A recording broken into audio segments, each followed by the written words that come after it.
2017, Adam Ellis began documenting strange occurrences in his apartment. This is his story.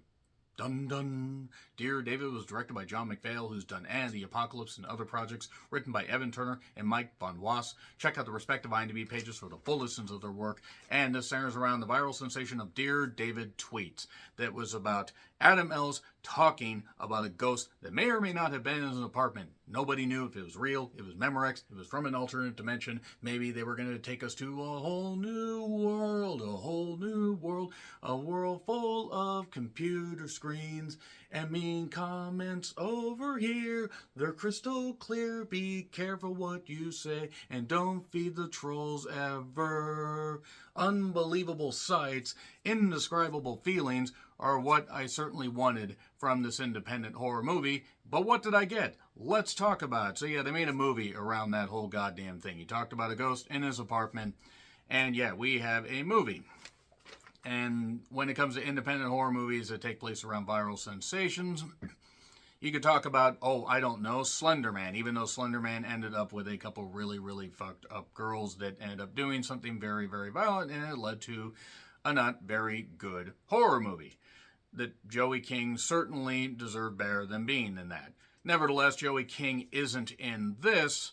Justin Long is, though, from Jeepers Creepers, and I've loved Justin Long since that movie, even if Victor Salva should be hung in the town square for being the creep that he is and should have never been allowed to make another goddamn movie after Clown House. Yeah, if you know about, you know about. That's not a mean comment. That's just being perfectly honest.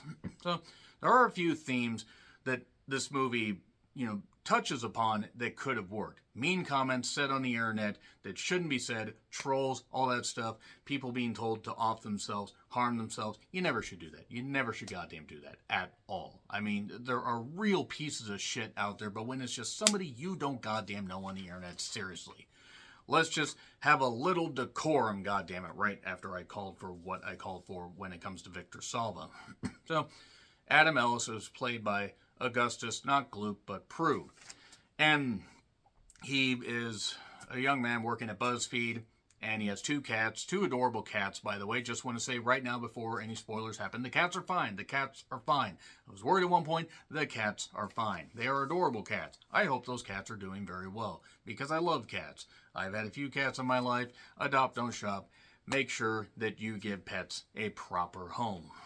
So, that being said, yeah, Adam Ellis, if anybody gets that, you are honestly going to, just be dying laughing. And if you are not a wrestling fan, you are monumentally confused. So, that being said, Adam is dealing with relationship issues. He has issues as far as, his family and stuff like that. And he's distant from his significant other, Kyle, and a few others, including some coworkers. And then things start to unravel when he ends up making some particularly mean comments and sets off a chain of events with an account called Dear David that ties into something that I will talk about in the particular spoilers section.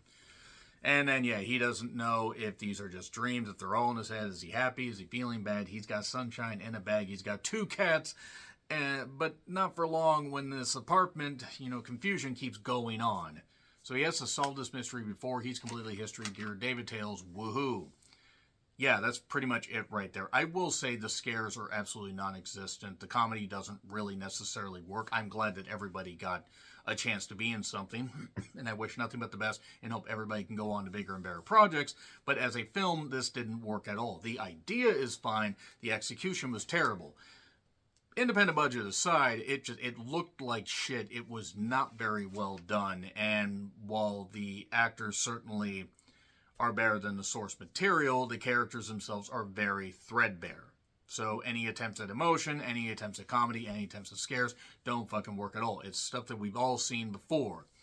I will give a couple shouts. You have Andreas Bang, who plays Evelyn, and Rachel Wilson, who plays Linda, who is in the Tall Grass and the Glass House. She's been in quite a few things.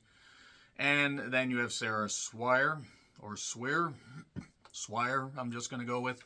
And you have You have the bare bones of a movie that could have worked, and it just ultimately doesn't. It ends up just completely misfiring. It has a completely predictable ending, and yeah, none of it clicks at all. I am going to be getting into spoilers here in just a bit, but yeah, as far as a concept, this would have been better just left on the internet, because as a movie, and even though I did throw a few bones towards it to rent on Amazon, because I will not pirate movies, I will do my little part to support film projects. Even if I end up hating the movie, not liking it, whatever, at least I did my part. Because they put their blood, sweat, and tears into this stuff, and they put their passion into it. So anyway, I'm going to get into spoilers, just so you know. It's not going to take very long to spoil this. 3, 2, 1, and spoilers. In the beginning, there was rap. As our Lord and Savior Dr. Dre once said, there is David. He's on a chat forum, and his parents don't want him to be on that internet so much, the information superhighway. And that late 90s, early 2000s chat box technology. My God. So, yeah, David basically ends up being told to off himself. And then Adam is very, much full of himself. He feels that he is untouchable, and then has to learn eventually that, he really shouldn't have been so distant from people. Justin Long runs BuzzFeed. He could definitely run it better than the person that runs BuzzFeed now. Adam has to come up with a new viral sensation thing, because everybody's coming up with top 10s, all this stuff and everything. And then he ends up making some mean comments, backlashing at people. That's even a word. And ends up basically telling people to DIAF, die in a fire, basically. And that ends up being a phrase that haunts him, because Dear David is an account, follows him, and why are you so mean? What are you doing? I love the flu for cats. My God, they were just adorable, absolutely adorable. Again, I love cats. And 17 minutes in, he's being haunted by David's ghost. And then we get some ridiculous stuff. He starts seeing David. He starts having some dreams. There are 2 boys earlier that made fun of David. You can ask him 2 questions, but not 3, and then he possesses and kills you. He made one wet the bed by literally squeezing all the fluids out of him. And there's a Polaroid camera, because why not? The dreamlike sequences just don't click. They don't click at all. They try with the slanted doors and all the nutty stuff and everything, and yeah, the whole die in a fire thing comes back to haunt him much later, even though it's pretty obvious that's what was going to happen. He ends up, this whole thing takes off because people are interested in the whole Dear David stuff. Some don't believe it, but some are at least interested. And when you create a sensation like this, you have to keep feeding on it.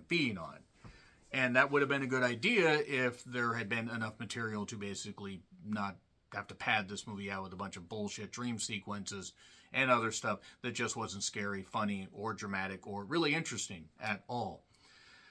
This is painfully bland is what I know about halfway through. Again, there's the germ of a good idea here. So, David, it turns out, was actually, had actually killed his dad because he got possessed by something or just went nuts, whatever it was. Maybe his dad was mean to him, maybe he hated his dad's beard, I don't know. And then his mother caved David's head in with a computer monitor, basically summarizing that wasn't her son, that was the devil, and if you let him out, he will come after me. Turns out David was in a coma for 21 years and woke up, and now is just wandering, seemingly. Either he does, there's this other doctor, Dr. Landers, not Dr. Flanders. And then there's brief footage of the Sorority Row remake for some reason. That's a guilty pleasure movie that is by no means well written or well acted. But it's got a bunch of pretty girls in it, and it's got a lot of fun. It's just fun.